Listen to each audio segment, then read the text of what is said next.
шинэ өнгөрөөд одоо улсын хурлын хаврын чуулган удахгүй эхлэх гэж байна. Тэгэхээр хаврын чуулганаар одоо оруулах хэд хэдэн хуулийн төсөл танаа яамн дээр одоо боловсруулаад танилцуулж байгаа гэсэн. Тэгэхээр засгийн газрын өнөөдрийн хуралдаан ч гэсэн нийгмийн даатгалын шимтгэлийн асуудлаар та бас танилцуулга хийнэ гэж сонссоо. Тэгэхээр энэ асуудал дээр та тодорхой тайлбарлахгүй юу?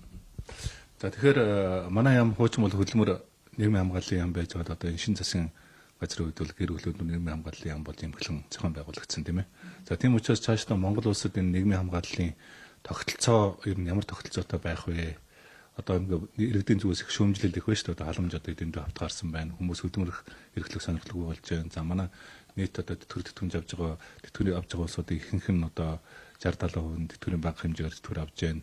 Тэтгэврийн сан одоо бас тодорхой эрсдэлд орж байна. Их мэтлэнгээр ингээд ийм олон одоо улс орны өмнө толгомдсон одоо томоохон сорилтууд бол манай салбар дээр байна гэж ойлгож болно. За тэгэхээр бид нар энэ хаврын одоо чуулган дээр бол хэд хэдэн том юм эрх зүйн том шинжилгэлийн одоо хуулиуд өргөн барихаар бэлдэж одоо засгийн газраар хэлцэж эхлүүлж байна. За мэдээж хамгийн том хууль бол энэ тэтгэврийн шинжилгээний асуудал байгаа. За тэгэхээр ерөнхий сайд бол одоо шинжилээр ард иргэдтэй шинжилгээ мэдлэгээ өгөхтэй одоо хэлсэн шүү дээ. Энэ жил энэ хаврын чуулганаар бол одоо татварын багц хуулиуд, за нийгмийн даатгалын одоо багц хууль буюу тэтгэврийн шинжилгүүдийг одоо эхлүүлэх одоо ийм ажлуудыг эхлүүлнэ гэдгээ зарласан. За энэ хүрээнд манай яам бас энэ эрх зүйн шинтгэлийн бэлтгэл ажлуудыг хийж хэд хэдэн хуулиудыг одоо өргөн барихаар ингээд бэлэн болж байна гэсэн үг. За нэгдүгüрт нь бол нийгмийн даатгалын тухай багц хуулиуд шинжлэхдэнэ. За ингэснээр бол Монгол улсад олон жил одоо хүсч хүлээж бас хийж чадаагүй тэтгэврийн томоохон шинжилгүүдийг хийгдэнэ.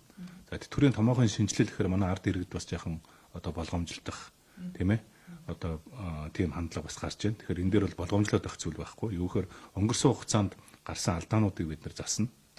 За энэ ямар алдаанууд гарсан бэ гэхээр нийгмийн даатгалын одоо сан дээр маш их том ачаал үүрүүлсэн. За ямар ачааллууд үүрүүлсэн бэ гэхээр одоо тодорхой улс төрчдийн тодорхой улсын хурлын гишүүнээр ажиллаж байсан улсууд бол одоо бие дааж хууль өргөн барьж тийм ээ одоо ингээд ийм улс төрийн шин чанартай сонгуульд өгсөн шин чанартай хуулиуд өргөн барьсан учраас өнгөрсөн одоо 15 жилийн хугацаанд нийгмийн даатгалын сан дээр бол 5.6 их найдын одоо шинэ ачаалал бий болсон байна. За тэгэхээр бол нэг хэсэг хүмүүсийн төлж байгаа нийгмийн даатгалын шимтгэлийг нөгөө хэсэг улсууд бас ингэж хөнгөлөлтөөр одоо хүртэж болохгүй шүү дээ. Тийм ээ. Тийм учраас өөрөө тэтгэврийн тогтолцоо гэдэг бол өөрөө шударга байх хэрэгтэй. Аль ч улсанд одоо хамгийн удаан жил ажиллаж хамгийн удаан нийгмийн даатгалын шимтгэлээ төлсөн хүмүүс бол хамгийн өндөр тэтгэвэр авдаг юм л тогтолцоо байх хэрэгтэй. Тэрнээс биш зарим хэсэг нь одоо ингэж хэсэг улс төрчдийн санаачилсан хуулиар одоо хөнгөлөлтийн нөхцөлөөр тэтгэврт гардаг тийм ийм бас байж болохгүй. Энэ аль ч улс оронд хийж болдгоо. За тэгэхээр энэ асуудлыг бид нар өнгөрсөн хугацааны асуудлыг нэгдүгээр засна. Хоёрдугаар асуудал бол энэ нийгмийн даатгалын сангийн алдагдал жил бүхэн бас нэлээд өндөр болж байгаа юм. Одоо энэ жил ихэд 25 оны улсын төсвөр ихэд нийгмийн даатгалын сангийн алдагдал 1.1 одоо 4 их найд төрж байна. За жил бүхэн баг үндсэндээ 1 их найдаар нэмэгдэнэ. За энэ яг юу гэсэн үг вэ гэвэл нөгөө татвар төлөгчдийн мөнгөөр одоо ингээд нийгмийн даатгалын сангийн алдагдлыг санхүүжүүлээд тэгээ одоо тодорхой хөнгөлөлтөд нөхцөлөөр гарсан хүмүүсүүдийн одоо тэтгэврийг тавьдаг ийм тогтолцоо ерөөсөө байж болохгүй. За тэгэхээр цаашдаа бид нар энэ нийгмийн даатгалын сангийн алдагдлыг ингээд төсвүүдээр ирж байгаа алдагдлыг засах хэрэгтэй.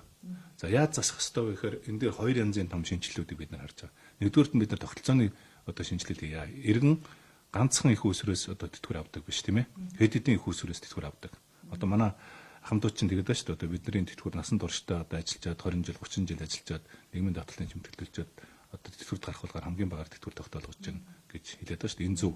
Ер нь бол Монгол улсад цалин хөлсний хэмжээ маш бага байсан учраас бол нийт одоо тэтгэвэр авж байгаа хүмүүсийн төлжсэн шимтгэлж бага байсан. Энтэйгээ уялдуулаад авж байгаа тэтгэврийн ч гэсэн бага тогтоогдож байгаа нэг ийм нөхцөл байдал байгаа. Тэгэхээр бид нар энийг одоо суур тэтгэврийн тогтолцоо гэж оруулж ирье. Тийм ээ. Одоо хоёр дахь давхар буюу одоогийн байгаа ажилсан дээр нийгмийн даатгалын шимтгэлтэйгээ уялдуулсан одоо тогтолцоо тэтгэврийн тогтолцоо. Гуравдугаарт нь бол хувийн тэтгэврийн сангуудыг одоо бий болох ийм 3 их усүрээс хүн тэтгэвртэй гараад 3 их усүрээс одоо тэтгэврээ тогтоолгодог болох юм бол хүн тэтгэврт гарчаад нөгөө ядууралд өртөхгүй тийм ээ. Өрхийнх нь орлого багасчихгүй шиг ямар ч байсан одоо тухайн амжиргааны доод түвшнээс илүү хэмжээнд одоо амжиргаа аваад явчих ийм нийгмийн баталгаа байх хэрэгтэй байхгүй. Ингэж энэ нийгмийн тэтгэврийн одоо тогтолцоо шинжилгээ хийгдэх хэрэгтэй. За хоёрдугаар асуудал бол өнгөрсөн хугацаанд гарсан энэ нөгөө нэг 7 жилийг 5 жил болгосон энэс болж одоо цөөн хідэн хүмүүс тэтгэврт насан туршдаа одоо хөдөлмөрийн өсний доод хэмжээгээр юу төлж байгаад шимтгэл төлж байгаад яг тэтгэврт гарахаа төхөөлөө сүүлийн 5 жил их өндөр нийгмийн даатгалын шимтгэл төлж одоо их өндөр тэтгэвэр тогтоолгодог юм шудраг бус тогтолцоод бас бий болсон. Тэгэхээр энийг зас залруулах хэрэгтэй тийм ээ. Гэхдээ 1 жил 2 жилээр нэмчих гэж байгаа биш тийм ээ. Жилд нэг жилээр нэмэх. За өнгөр одоо малчтын тэтгэврийн насыг наашлуулсан хууль гарсан тийм ээ. Тэгэхээр хүн амын одоо нас дундаж нас 71 72 хүрлээ. Тийм учраас бол одоо жил тутам 3 сараар одоо энэ хөнгөлөлтөө нөхцлөөр гарч байгаа хүмүүсийн одоо тэтгэврийн гарах насыг жил бүхэн одоо 3 сараар аажмаар одоо нэмэхтэй. Иймэрхүү одоо тогтолцооны шинжилгүүд хийж ээж бид энэ нийгмийн даатгалын сан дээр гарсан том алдагдлыг нөхөх ёстой юм байна.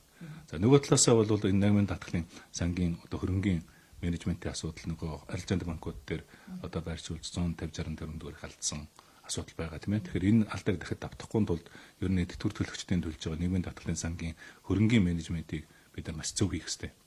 Шудраг байх ёстой, ил тод байх ёстой. Мэргэжлийн одоо удирдлага хийж явах ёстой. Тэрнээс биш одоо юу гэдгийг одоо үндэсний зөвлөлгээд тийм ээ нэг салбарын сайд нахлаад хэдэн сайд нар орж ирээд айл банкнд хэдэн төгрөг одоо байршуулахыг ингээд заагаа суугаад иж болохгүй шүү дээ тийм ээ. Тэгэхээр одоо шинэ хуулийн тогтолцоогоор бол яг одоо энэ мөнгө ганцхан банкнд үржүүлэх биш тийм ээ.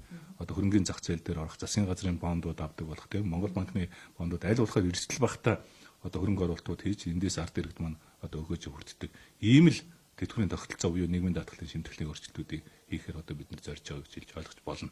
Тэгэхээр нийгмийн даатгалын сангийн хөрөнгийг бол одоогийн байдлаар арилжааны банкудад төхүүтэй хадгалуулах асуудлыг бол төр хориглчаад байгаа юм байна шүү дээ. Тэгэхээр төрийн сан дээр хадгалж байгаа байдлаар байна. Тэгэхээр энэ цаашдаа ерөн зүгээр хүүтэй ч гэдэм үү өсгөж үржүүлэх асуудал дээр бол яаж анхаарах вэ? Яг хоо одоо хориглосон юм бол байхгүй.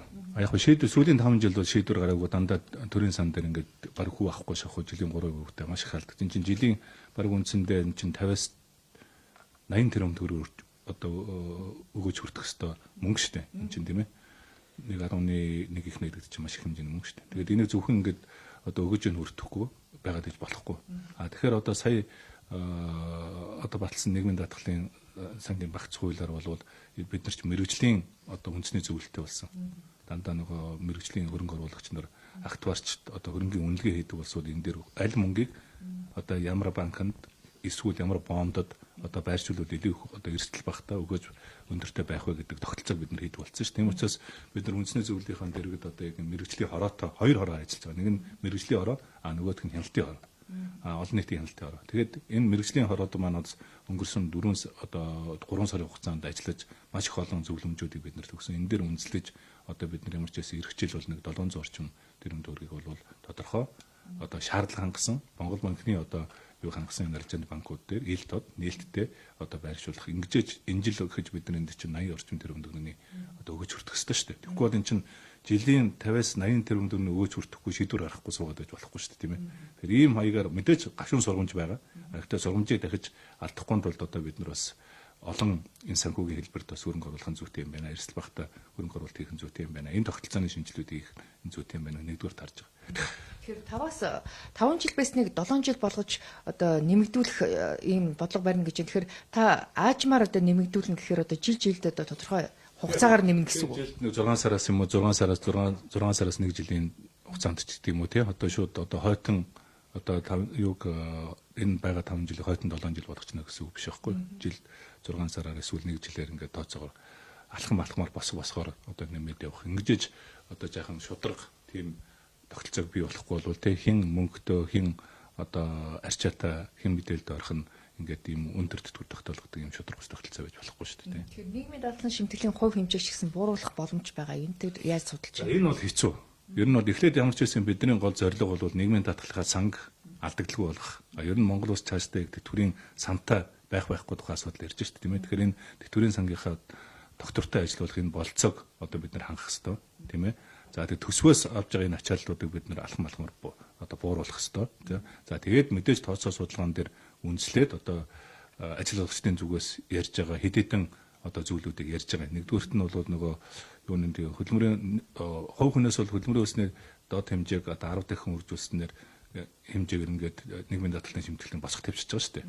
Компаниуд бол тэр чинь босохгүй байдаг байхгүй. Тэгэхээр компаниуд ажилтнуудад өндөр цалин өгөхөд их хүндрэлтэй байна гэдэг зүйл ярьж байгаа учраас тэднийг бид нар одоо 10 дахин биш 8 дахин багасгаж яг компани ажилтан хоёр адилхан байхаар одоо бас нэг юм тогтолцоог бас дэмжиж гэж оруулж байгаа тий. За тэгээ мэдээж тэтгэврт гарсан хүнээс давхар ажлыг нийгмийн даатгалын шимтгэлийг давхар авдаггүй байх тогтолцооч гэдэг юм уу тий. За оюутнууд Оюутнууд одоо нийгмийн даатгалын шимтгэлээ 5 жил хүртэл хугацаанд гэрээ байгуулад хөдөлмөрийн зах зээл дээр гарч ирсэн үедээ нийгмийн даатгалын шимтгэлээ төлдөг юм уу хатан тогтолцоонд орох. За тэгээд ганцхан нийгмийн даатгалын сан биш, нийгмийн даатгалын сан дагсан үйлдвэрлэлийн бас мэргэжлийн шалтгааллах хүчний даатгал, тэтгэмжийн даатгал, ажилтгуулийн даатгал гэсэн энэ даатгалын хувь хэмжээнүүдийг бид нар жаахан уяатан одоо болгоё гэсэн нэг юм тооцоо судалгаа хийж байна. Тэгээ өнөөдөр бид нар засгийн газрын бололтоон дээр танилцуулаад тэгээд хэрэв одоо засгийн газрын зөвшөөрөх юм бол бид нар улсын хурлд өргөн барих одоо энэ хуулиудаа өргөн барина л гэсэн үг шүү дээ. Тэгэхээр тэтгэврийн шинжилгээ гэдэг дээр зүгээр одоо бүрэн хуримтлалын тогтолцоон шилжих асуудлыг одоо 20 жил яриад одоо шилжиж чадахгүй л яваад байна шүү дээ. Тэгэхээр цаашдаа энэ